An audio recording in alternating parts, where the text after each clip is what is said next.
All right, so Monday and Tuesday, November 30th and December 1st, we're talking about system substitution recap.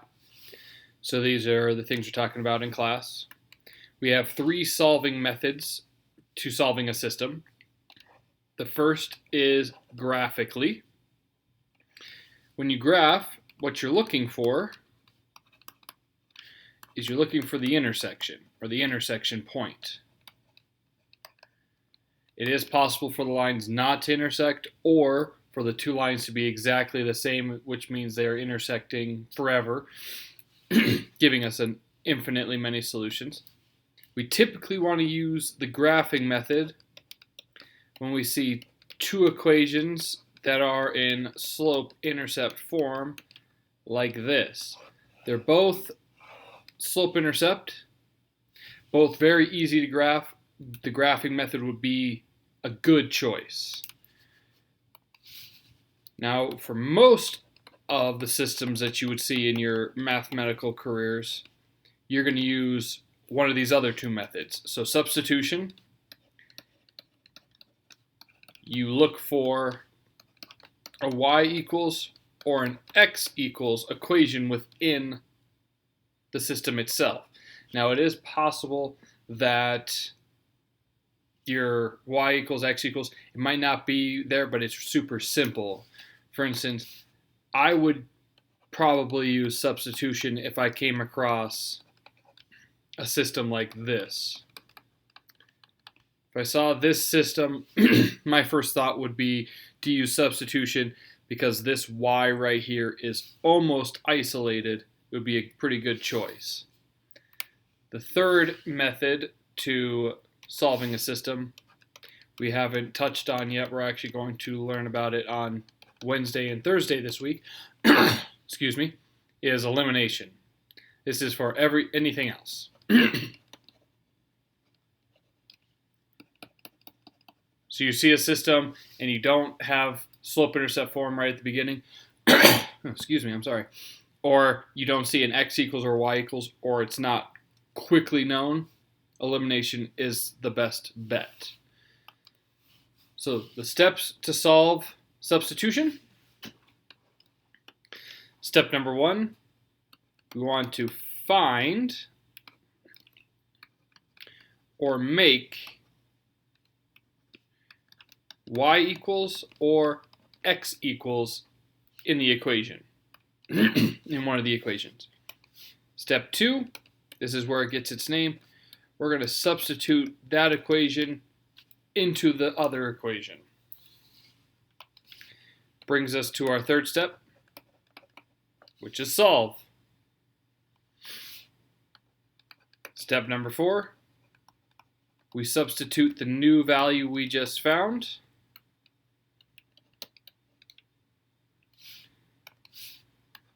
And we finish it out by solving again. So say we've got this system right here. This wouldn't be the worst one to choose for graphing. They're both slope-intercept form. We have the y-intercept, we have the slopes. We could graph it. The numbers are rather large, so we probably don't want to. I mean, I don't want to plot my y-intercept at 24.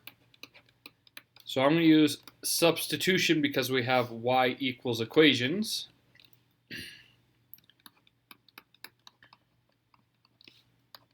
I'm going to write them side by side so I have my two columns set up. Y is equal to this. So I'm going to make sure that I plug it into the correct side. So the y, this is something that we don't encounter very often within systems. I'm going to replace the entire left side of this equation. So instead of plugging in to the variable here and distributing and kind of working it through all the way down, I actually have built a both side equation. So I can't have x on both sides, so I'm going to add 12 to both sides. That gives me 14x minus 18 is equal to 24. I add 18 to both sides. I get 14x is equal to 42. Divide by 14. And x is 3. So that's half of my answer. So I'm going to plug it in up here. So I plug it in for x in my other equation. 2 times 3 is 6. 6 minus 18 gives us negative 12.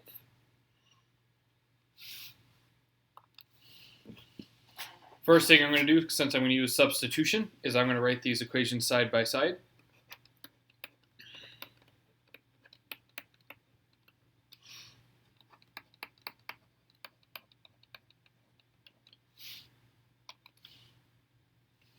I already have a y equals, so that's good. I'm going to take what y is equal to, plug it in over here, 7x plus 2y, as I'm writing my equation again.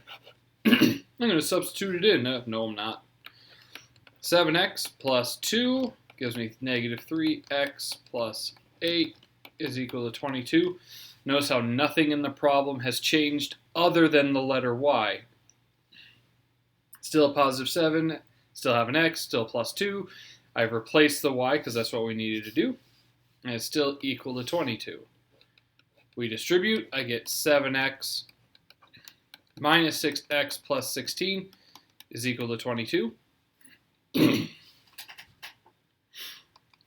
I combine my like terms. I get 1x plus 16 equals 22. Subtract the 16, and x equals 6. So again, that's half of our answer.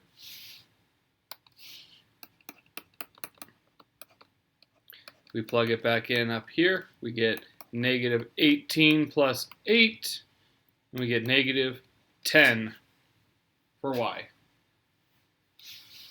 So one last one we want to look at is what happens if neither of them are solved for x or y, and we don't have a clear-cut choice. So in a problem like this, where we have our clear-cut choice, we can get the x by itself or the y by itself. So what happens in a case where we don't? Well, I'm going to go through, I'm going to write my two equations side by side. There we go. And what we're wanting to check is which numbers go into the other. 8 goes into 32, but it doesn't go into 4. So 4 goes into both of these, so that's a good choice. 4 goes into the 12 and goes into the 24. That's also a good choice. But here's something that I don't want to say doesn't get used enough. We kind of just overlook it. I'd rather make these equations as simple as possible before I even try to solve. Because 4 goes into all three of these numbers, I'm going to divide everything by 4. I'm going to do the same thing here. I'm going to divide everything by 4. That leaves us 2x minus y is equal to negative 8. And that leaves us with negative 3x plus y equals 8. By doing that, now my equations are much smaller, and it's even a little clearer what letter is easier to get by itself. The y's are clearly almost alone. We just have to pick one of them. I'm going to pick this y because it's positive. It's going to save me one extra step. So by adding the 3x to both sides, I get y equals 3x plus 8. I can take that. I'm going to plug it in over here for y. I get 2x minus, here's the importance of why you have to have parentheses when you substitute. If we don't have these parentheses, then this minus sign only applies to the 3, when in reality it needs to apply to both the 3 as well as the 8. That gives us 2x minus 3x minus 8 is equal to negative 8. Oh, I see what I did wrong. I was like, this isn't the same. This 8 needs to be a 6. Sorry, saw that 8. So this is a 6. This is also a 6, which brings us this one, 6 and 6. Whoops, wanted that to be right. All right, caught my mistake. Apologize for that. You're probably all like thinking the whole time, Carlisle, you can't divide correctly. I knew something was wrong. All right, so we're right here.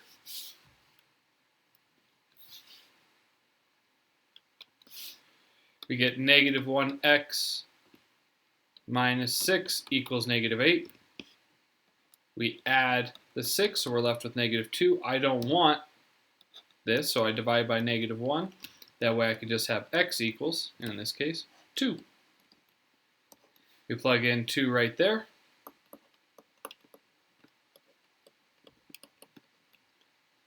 That gives us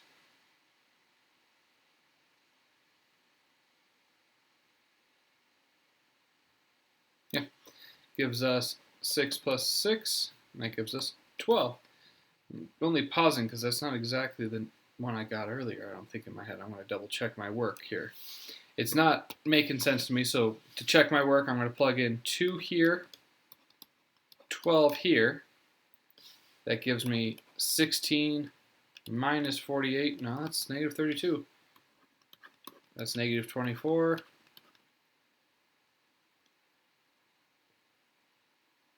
Not 12. 20.